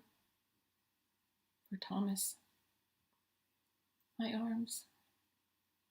Please, God, don't take everything away. Please give me back my arms.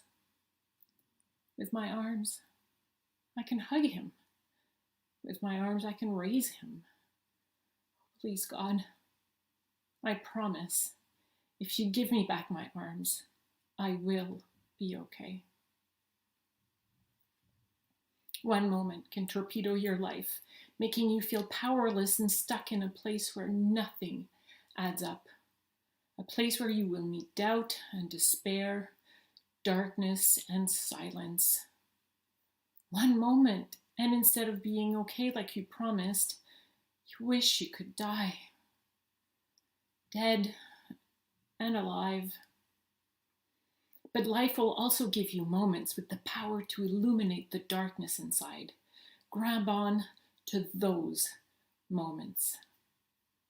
A simple kiss, tender hug, smile from a stranger, snow on my face, giggles in my ears, and my son sitting in his high chair, Cheerios on his tray, hands up, calling for his mama, the love of my life, reminding me that one single moment is all it takes to give you a reason to fight, live to the fullest, and love without measure.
We will now hear feedback from Brian.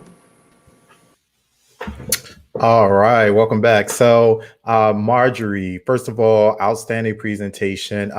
One of the things I really love about storytelling and this use, we have, as the speaker, we have the ability to really control time in very interesting ways. And so this speech I thought was very a very masterful way of slowing down what probably in real life was a matter of minutes, but was, or perhaps even seconds, but was stretched out over a period of time. And it would actually, I actually wrote it was confusing a little bit because, you know, you were introducing different scenes, but as I came through, I was quickly starting to understand what you were doing. And so I thought that was absolutely masterful, almost as if a beginning of a really powerful movie. You have to hang in there to see what's going on. And so really, really like that. I thought you had some very powerful use of phrases such as, you know, one moment can torpedo your life.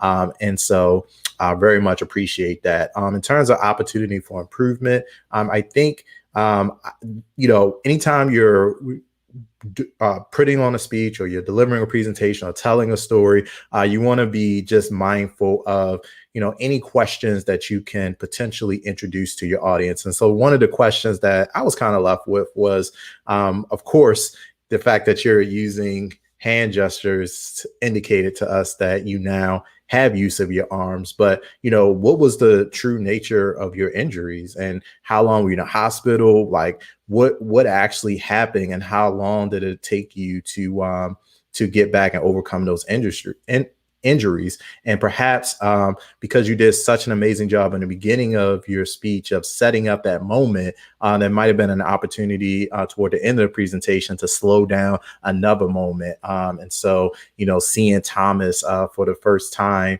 and slowing down that moment. But I love the callback to like the Cheerios and some of the things that you pulled in, but I think it could have just been a little bit tighter.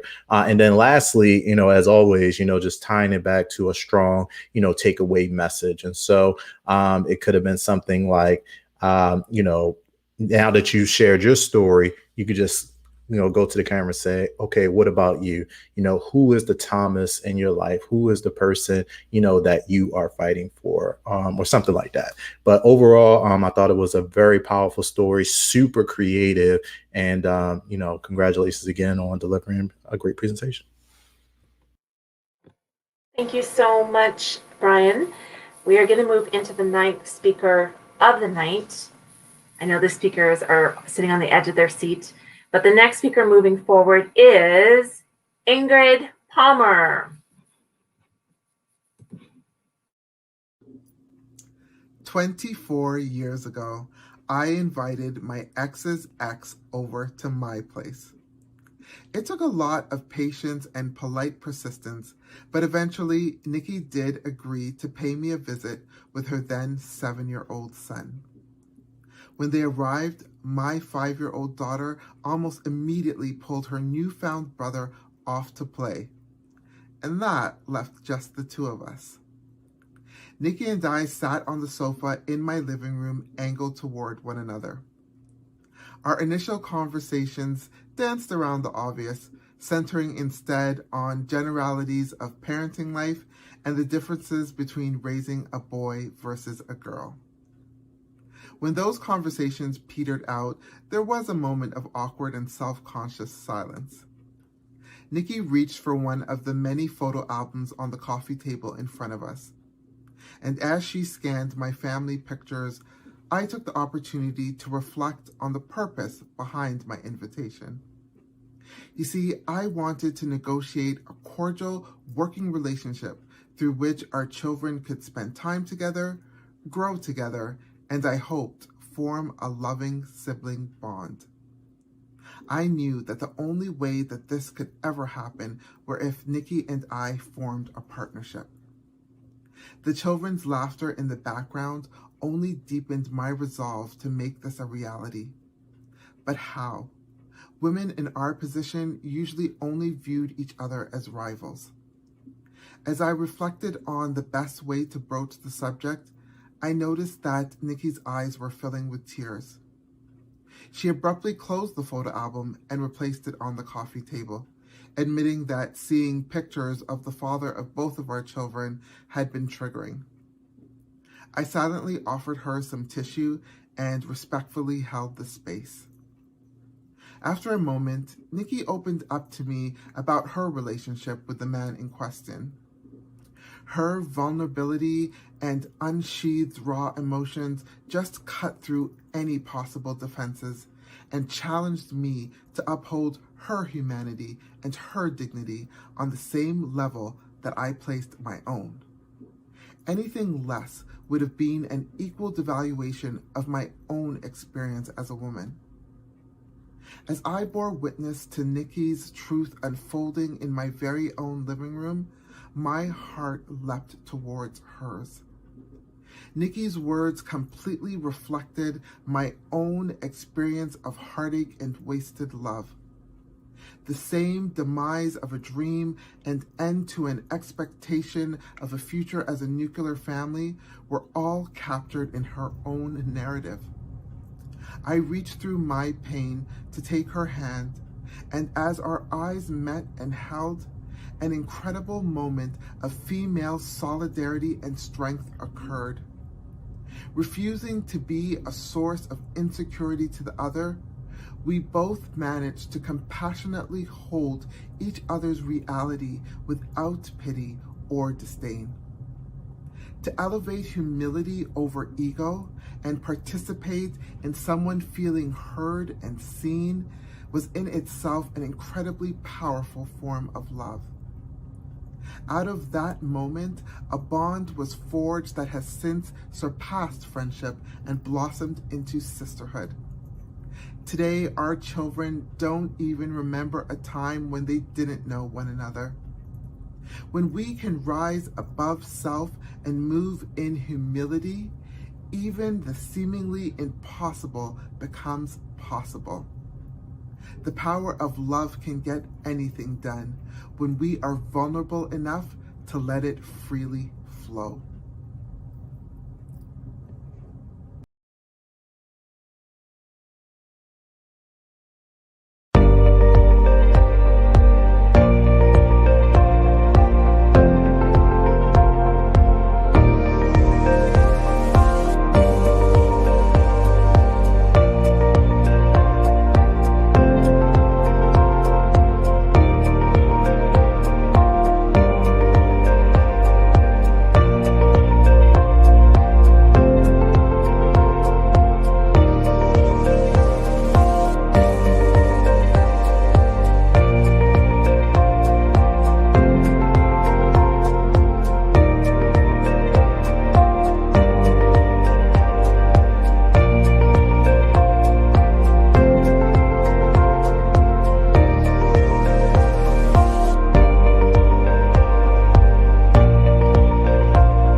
Thank you so much. We'll now hear feedback from Stephen.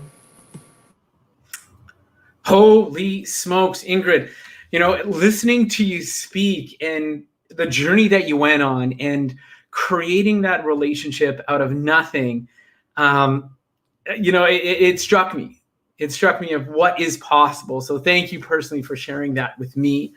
One thing that I'd love to see you do and play with is just become unleashed. Whatever that looks like for you. If it's like being more expressive, moving your body, letting the story and the talk come through you. There's an exercise called 10 times more excited. I'd love to see you just play with that and have some feedback from people, because I think your story is so powerful. What I'd love to see you grow into is like having that story, which is powerful in the essence. Like I said, it resonated with me, but like having that on like a megaphone and like super colorful mural of that, like that. That's what I'd love to have you add to that story, because I think it is so powerful. But I'd play with, what does Ingrid look like unleashed? What does Ingrid look like 10 times more excited, and play with that energy. Find your vibe. Find what works for you inside of expression and tonality and voice and characters. Bring some characters into that with maybe different voices. Like, there's so much that you can do with it. It was a pleasure, and thank you for your contribution to me. Thanks, Stephen. Okay, so we have done it. We've gone through 9 speakers. We're down to the last speaker of the night, and they have been so amazing. I'm so proud of all of the speakers who've shared, and I hope the people at home are loving this. And so we are going to move into the last speaker moving forward, and that speaker is Mr. Donovan Hall. As a middle school teacher, I'm often asked by people, why do I always tell my kids that I love them every single day? Well, the answer goes all the way back to when I was 6 years old. I was on the bus on my way home from kindergarten, so excited to show my dad this invitation I'd made for him. My school had planned this Father's Day event where we would be doing a bunch of activities out in the field. I came running into the house. He was working at the table. I ran up to him and I showed him the folder. He said, "That's nice." And I asked him, "Well, are you going to be able to go?" And he looked at me and said, "I'm the commander of a hospital. I don't have time to go play with you in a field." And I didn't want him to know that I was disappointed, but obviously I was really sad. So I said, "Okay," and I walked away. About 2 weeks later, we had the event, and the staff had grossly underestimated how many kids weren't able to bring a dad to the event. So they had to create a hangout zone where the kids who didn't have their dads would sit and eat ice cream until an adult was available to play with them in one of the activities. I remember sitting there next to this kid who was eating this ice cream bar, and it was smeared all over his face, and I was so disgusted by him when his jaw dropped.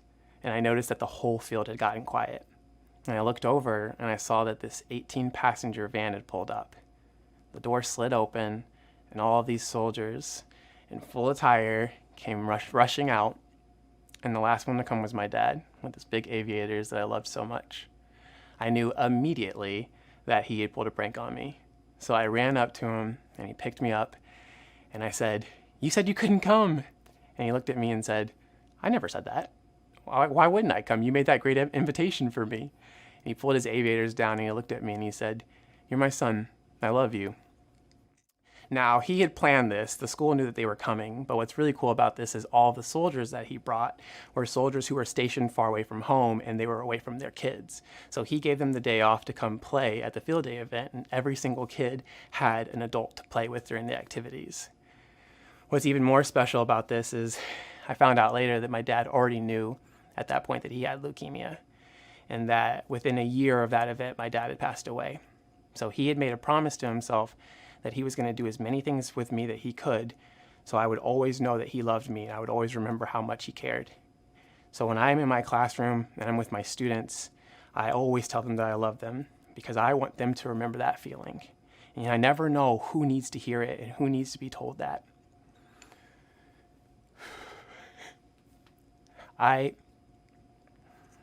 More than anything, I want my kids to remember what it feels like to be loved, what it feels like to be cared for, because that is the greatest lesson of all.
And let's get feedback from Lori Peltzer.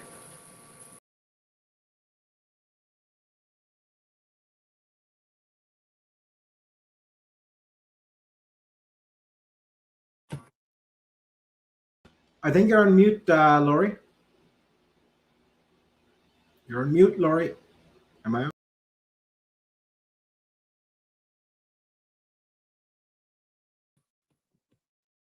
Lori, you're on mute.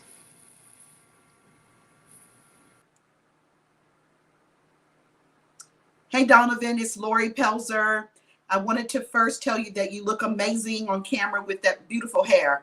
You have such a calming voice, and love does exude through you. So it's pretty easy for you to share a story of love the way you share it. It's a universal message that I grab from you.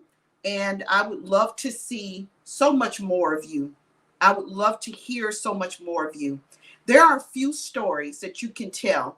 Your story is so powerful. Here's my great speaker growth advice to you.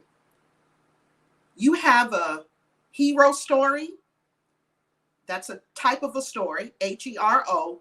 You have a surprise story. You also have the element of the happy ending story. So I want you to think about how you can put the hero story, the journey story, the surprise story, and the happy ending story. We love a happy ending. We love a hero. Your dad was a hero. You are a hero. The way that you describe the love you bring into your classroom. So I want to get more from you. Remember this. I want you to land with us. I want you to plant with us. And I want you to engage with us. The first words that come out of your mouth, I want those to be the ones that we grab in the heart, because your message has so much possibilities. I'm cheering for you, and I'll see you at the finish line, because I know you can go get that story and make it incredible. Thank you so much, Lori. So there you have it. There is our top 10. I hope you were wowed by them. I know that there's a lot of shivers and tears. I'm reading in the other room, and I see how much the speakers are loving and resonating with this. So now we are going to go into a 10-minute break before we come back for the winning ceremonies. And again, we'd love for you to keep networking, keep meeting people. I want to give you a question, and the question is really going to be, who's your role model for love? You know, when you're growing up, you have that example of the kind of relationship you really want to have one day. So go into the networking room, connect with someone, and share that story, and we will meet you back here at 9:10.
Walks further down the street with the brim pulled way down low. Ain't no sound but the sound of his feet. Machine guns ready to go. Are you ready? Hey, are you ready for this? Are you hanging on the edge of your seat? Out of the doorway, the bullets rip to the sound of the beat. Yeah. Another one bites the dust. Another one bites the dust. And another one gone. And another one gone. Another one bites the dust. Yeah. Hey, we're gonna get you too. Another one bites the dust.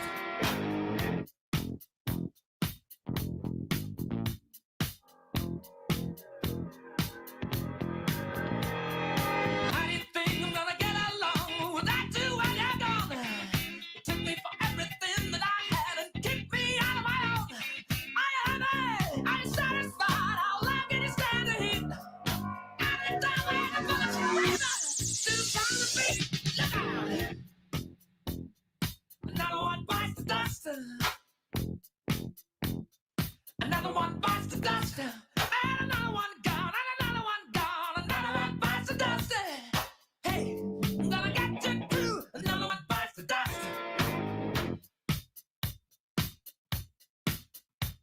Hey!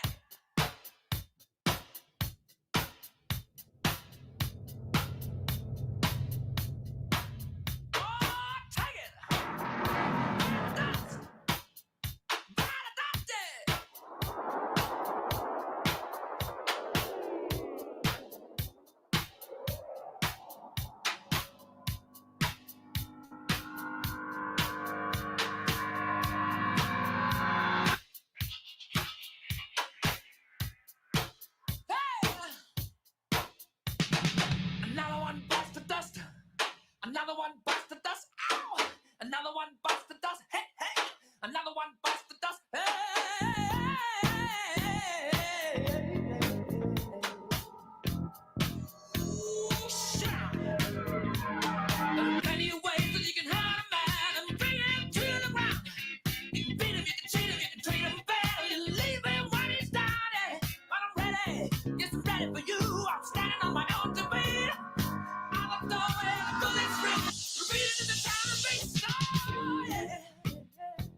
not the way. Everybody's got the do's and not the way.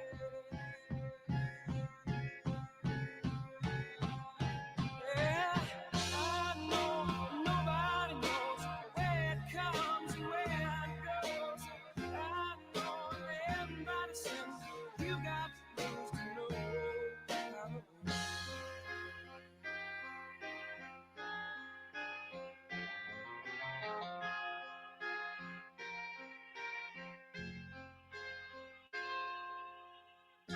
Half my life's in books, written pages. Live and learn from fools and from sages.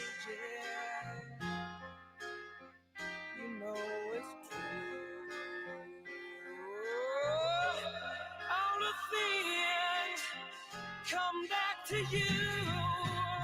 Sing with me, sing for the year, sing for the laugh and sing for the tear. Sing with me just for today, maybe tomorrow the good Lord will take you away.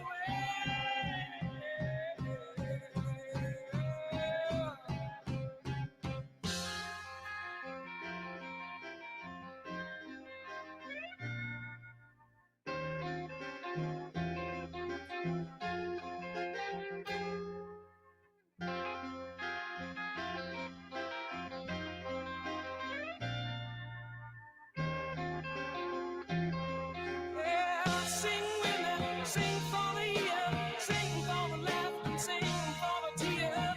Sing with me just for today, maybe tomorrow the good Lord will take you away.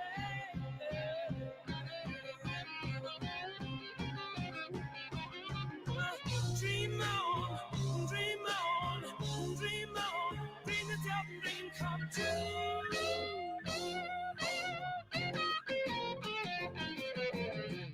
Dream on, dream on, dream on, dream until your dream comes true.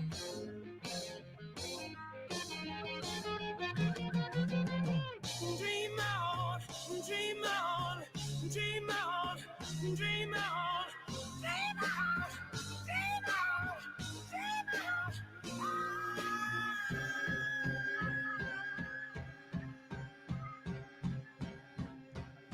Sing with me, sing for the year, sing for the laugh and sing for the tear. Sing with me just for today, maybe tomorrow good Lord will take you away. Sing with me, sing for the year, sing for the laugh and sing for the tear. Sing with me just for today, maybe tomorrow the good Lord will take you away.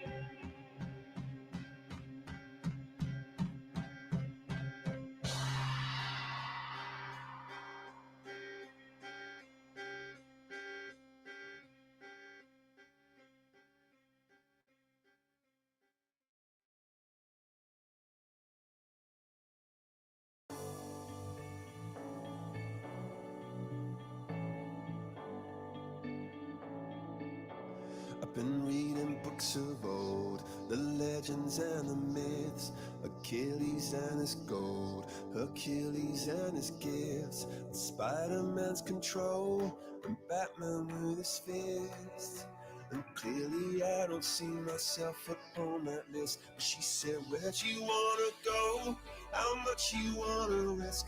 I'm not looking for somebody with some superhuman gifts, some superhero, some fairy tale bliss. Just something I can turn to, somebody I can kiss. I want something just like this.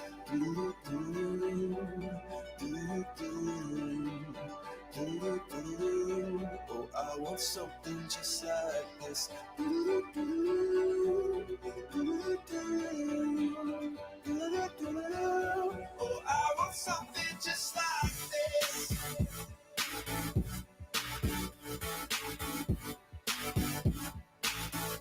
I want something just like this.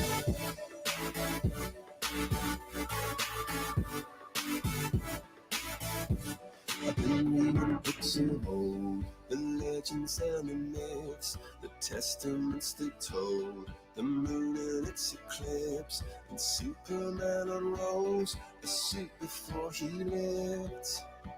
But I'm not the kind of person that it fits. She said, where'd you wanna go? How much you wanna risk? I'm not looking for somebody with some superhuman gifts, some superhero, some fairy tale bliss, just something I can turn to, somebody I can miss. I want something just like this.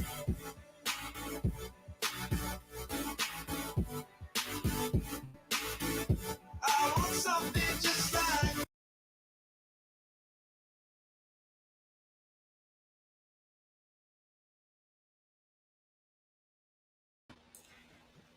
And we are back. There were some last minute things happening in the back. I'm going to just let everybody know to return back to the stage. But before we do, I'm just going to play this little video.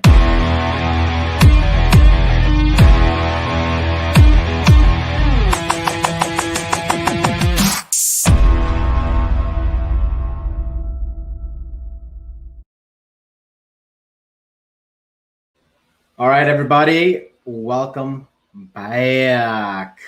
Woo! That was exciting. Rena, how do you feel? I can't hear you, Rena. You're on mute. Rena, you're on mute. You're on mute. I just gave a whole speech about how the whole technology is so new and exciting and also stressful at the same time. And I know the audience is probably sitting at home on the edge of their seat waiting for this. So we apologize for the delay. And I just wanted to take a quick second because, you know, what you've seen tonight was an amazing spectacle of speaking. And it really speaks to what we exemplify at Speaker Slam: heartfelt stories, powerful universal lessons, emotional connection. It's what we teach at emerging speakers. And we encourage everybody to come out and check out emerging speakers. If you go to our booth in the other room, we would love to invite you out for a free class. If you feel like you're already ready and you're ready to get on stage and compete, we would love to have you come out for our self-acceptance event in April. That theme always resonates with everyone. And so if you're ready to throw your name out there and jump on stage, then we'd love to have you. So I think we're almost ready, Dan. Like, I think we've made people wait long enough. We have people sitting, waiting to hear this big news. Do you feel ready? I feel ready. I'm excited. I think this is it. This is it. April. So let's do this. Let's make some magic. Okay, so what I want to say that's really exciting is that we have kind of something new that you're going to see unfold by the end of this presentation. So we are going to start with third place.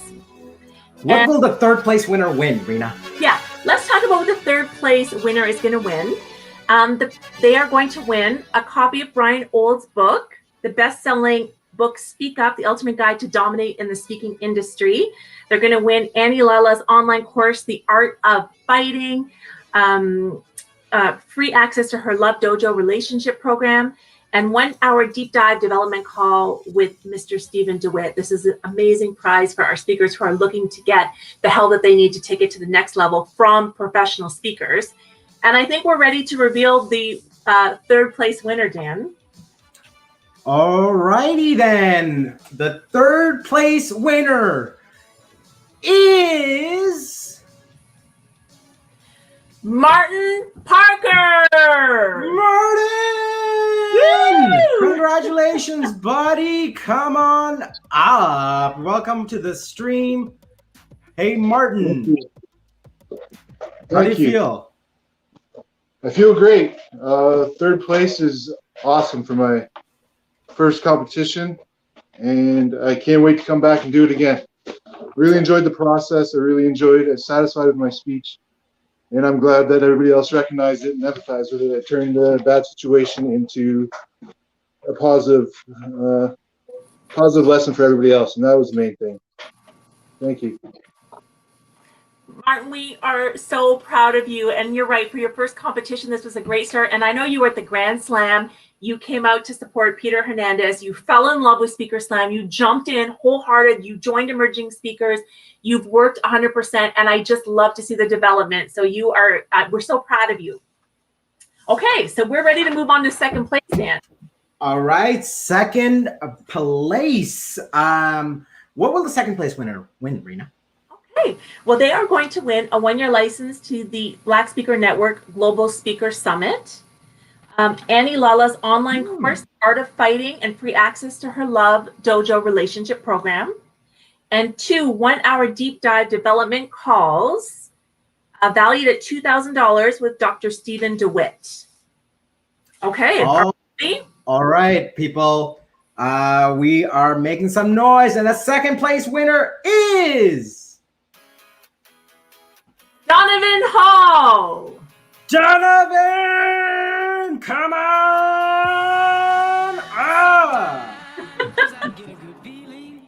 Yeah, Hi. buddy. How do you feel? Thank you all so much. I just wanted to show you really quick the picture from Father's Day. So thank you all for letting me share this with you. I really appreciate it. Great job, buddy. You did a great job. Thanks. Okay. All right, this is it. It's all come down to this. We are going to talk about the first place winner. We're going to start with the prizes. Yeah. Okay. The first place winner is going to win 1 hour of direct coaching with Brian Olds, valued at $997. 1 hour coaching session with Annie Lala, valued at $1,000. Her online course, The Art of Fighting, her free access to her Love Dojo relationship program, 3 hours of deep dive development calls with Dr. DeWitt, and U.S. exposure to speak with Lori Peltzer. Now, Lori runs a virtual Girl is Your Life Success Tour, so maybe we're going to get Lori to speak with our winner and help elevate their career. So, are we ready for our first place winner? Yes. Okay, everybody. I'm going to put the judges on the screen right now because we want to get all the excitement going. So, judges, get ready. You're about to be put on camera. And everybody at home, I need you all to make some noise. So let's start banging those desks. Let's make some energy because we're about to find out the first place winner of the first competition of 2021. And the Love Lessons winner is Benjamin Wyo. Benjamin! Yeah, buddy. I'm gonna bring you on up. Congratulations. Yeah. All I do is win, win, win, no matter what. Got money on my mind, I can never get enough. And He's got Benjamin's on his mind. Benjamin. Benjamin, how do you feel? You're on mute, buddy. You're on mute. Is he on mute? I can't hear you, Benjamin. Benjamin, you're still on mute. Take out your headphones. I think your headphones are plugged in. They're take out the jack.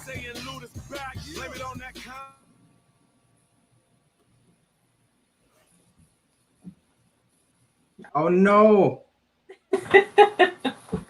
Technical Benjamin, this was your big difficulties. moment. This was your big moment. You have the stage. Don't worry, buddy. Don't worry. Send us your self-acceptance speech or acceptance speech. I think his look says it all. He looks very happy. He's very happy. Benjamin is from Nigeria. I love that we have our first ever African winner.